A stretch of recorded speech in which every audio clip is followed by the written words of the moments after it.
విమానాలను శుభ్రం చేసే కార్మికుడికి ఒకరోజు అతను విమానాన్ని శుభ్రం చేస్తుండగా పైలట్ సీట్ పక్కన ఒక పుస్తకం దొరికింది. దాని మీద విమానం నడపడం ఎలా అని రాసి ఉంది. ఆ పుస్తకాన్ని తీసుకుని తెరిచి చూశాడు. మొదటి పేజీలో ఇలా రాసి ఉంది, విమానాన్ని స్టార్ట్ చేయుటకు ఎర్ర బటన్ నొక్కండి. అతను ఎర్ర బటన్ నొక్కాడు, విమానం స్టార్ట్ అయింది. రెండో పేజీ తిప్పి చూశాడు, విమానం ముందుకు కదులుటకు బ్లూ బటన్ నొక్కండి. బ్లూ బటన్ నొక్కేశాడు, విమానం ముందుకు కదిలింది. ఆనందంతో మూడో పేజీ తిప్పి చూశాడు. మూడో పేజీలో ఇలా రాసి ఉంది, విమానం పైకి ఎగరడానికి పచ్చ బటన్ నొక్కండి. పచ్చ బటన్ నొక్కాడు, విమానం పైకి ఎగిరింది. విమానం గాలిలో పోతూ ఉంది. ఇక నాకు విమానం నడపడం వచ్చేసిందని కేకలు పెడుతున్నాడు ఆనందంతో. ఇక నాలుగో పేజీ తిప్పి చూశాడు.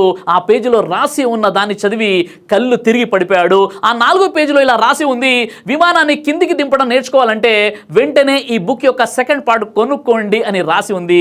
దీన్నే మార్కెటింగ్ స్ట్రాటజీ అని అంటారు. కాబట్టి ఎదుటి వ్యక్తి చాకచక్యాన్ని చూసి మోసపోకండి.